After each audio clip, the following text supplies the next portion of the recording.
My name is Masaki Kagesawa. I'm currently a sophomore at NYU Shanghai, majoring in computer science. And I'm Hannah Lyon, a senior studying data science at NYU Shanghai. Our project is empirical research on the impacts of tweets on Bitcoin price. We will be using principal component analysis as well as logistic regression to estimate the likelihood of price going up or down. Instead of using time series data directly to predict future Bitcoin prices, we will take a closing price at each minute as a discrete data and use it to make labels indicating upward or downward price movement for the tweets. Why did we choose this topic? During this academic year, we have witnessed the largest price surge and crash of cryptocurrencies, and they have gained lots of public exposure. Cryptocurrency prices are highly driven by amateur retail speculators. Compared to traditional investments, there are less institutional investors putting great emphasis on fundamental analysis. In the case of cryptocurrency, it is largely public sentiment that drives the price. This would allow us to use machine learning and natural language processing algorithm to build a model to find the relationship between tweets and Bitcoin prices. As we are both interested in cryptocurrencies, we decided to choose this topic.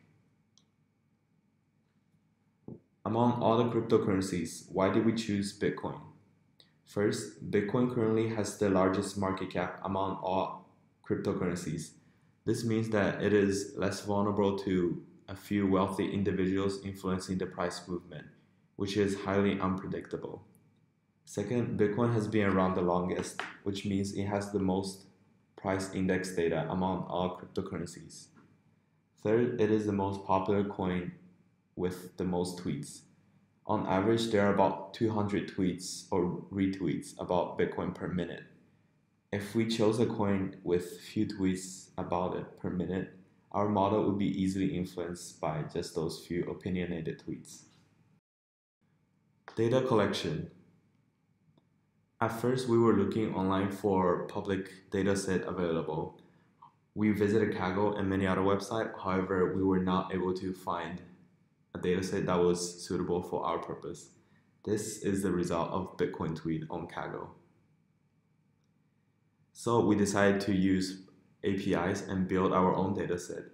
First is the CoinDesk API. By sending an HTTP request to CoinDesk, we are able to retrieve a JSON data of the current Bitcoin price. This is the program we wrote for collecting Bitcoin price indexes. It sends an HTTP request every minute, and here is the JSON data it has collected. This is the Twitter API we used for collecting real-time tweets. In total, we collected about 112,000 tweets and 2,500 Bitcoin price across many days. This is the Twitter streamer. It collects the tweets based on the keyword. As you can see, there are about 3 to 4 tweets per second being tweeted that is related to Bitcoin. This is what a single tweet looks like in JSON file. As you can see, although a tweet is only at most 144 characters long, there are many metadata that is associated with it. And here's a single JSON data of Bitcoin price index. It gives the timestamp in different time zones, as well as Bitcoin price in different currencies. We only use US dollar for this project. We use TextBlob for sentiment analysis. TextBlob Python open source library is a Python tool that users can use for a wide variety of natural language processing tasks, such as tokenizing sentences, tagging parts of speech, correct spelling, and much more. For our analysis, we only measured the sentiment behind each tweet, which include the text polarity and subjectivity. The polarity is ranked on a scale ranging from 1 to -1, 1 being the most positive and -1 being most negative. The subjectivity score falls between 0 and 1, 0 being most objective and 1 being most subjective. After running sentiment analysis, we then label each Bitcoin price index as 1, indicating price went up compared to the index a minute before, or -1, the price went down. Then we combine the tweets and Bitcoin price index JSON files using timestamp to join them. Now to get into how we created a model using our data. We began by normalizing our data by calculating the mean of each feature and dividing each data point by the corresponding mean. PCA calculates a new projection of our data, and the new axis is based on the standard deviation of our variables. So a variable with a high standard deviation will have a higher weight for the calculation of the axis than a variable with a low standard deviation. If you normalize your data, all the variables will have the same standard deviation. Here we use the sklearn package PCA model to project the two features we had, sentiment polarity and subjectivity, into a single dimension. The head of the first principal component, corresponding to the largest eigenvector and capturing the most variance in the data, is shown here.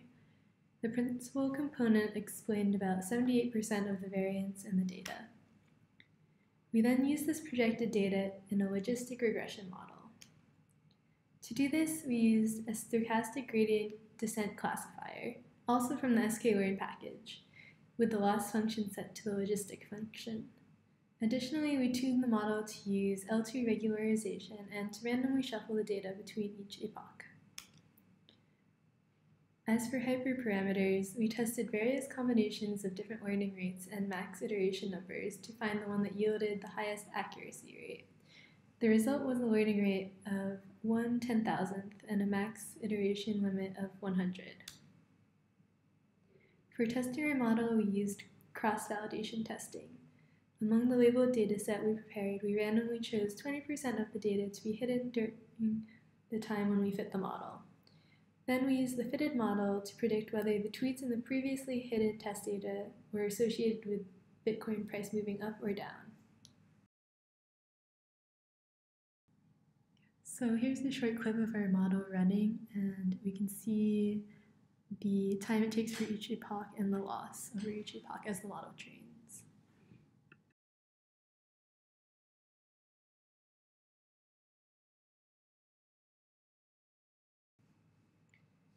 With stochastic gradient descent, loss doesn't go down with each iteration. This is because some of the data may have high variance, so the model would not move directly towards the global minimum. However, there should be an overall downward trend as the model trains. Here we see the loss going down as the model runs. Using our trained hyperparameters, we reached a test score of 43%. And in order to try and see if a different model would give us a better test score, we also used a linear SVM model, but the test score for that was only about 39% accuracy, which was worse. So this means that our trained model, if asked to predict the movement of Bitcoin price in the upcoming minute, will only correctly predict the movement up or down about 43% of the time. This is not a very high accuracy rate. However, we believe that for using such a limited amount of data and trying to predict per minute price movement, that this is an acceptable result. As we will discuss, we do believe that there are many ways we can improve our model. What are some possible improvements we can make in the future? First, using more robust natural language and processing tools. By analyzing our JSON data, we realized that many tweets were labeled as 0 for sentiment analysis, neither positive or negative. Using a much robust paid sentiment analysis tool may have produced much accurate labels. Nevertheless, thank you TextBlob for providing great free tools. Second, include magnitude of price movements. Currently, we're using binary labels. Either the price went up or down, but not by how much per minute. Including the magnitude will better represent the actual market. Third, using real-time data streaming to fit the model. In the scope of this project, we decided to use cross-validation. However, the market is constantly evolving, and the model we built with data from one time period may not well reflect another. If we constantly stream real-time data to fit the model, it may produce better results. Lastly, more different types of inputs. A great advantage of logistic regression is that we can have a great variety of inputs and produce a binary output. Some of the other possible inputs may include number of users at Bitcoin exchanges, major news about Bitcoin, price volatility, number of searches on search engines about Bitcoin, number of upcoming initial coin offerings, number of website or stores accepting Bitcoin, the price of other cryptocurrencies, current hash power of all Bitcoin miners, as well as other social media posts. This concludes our presentation. Thank you for watching.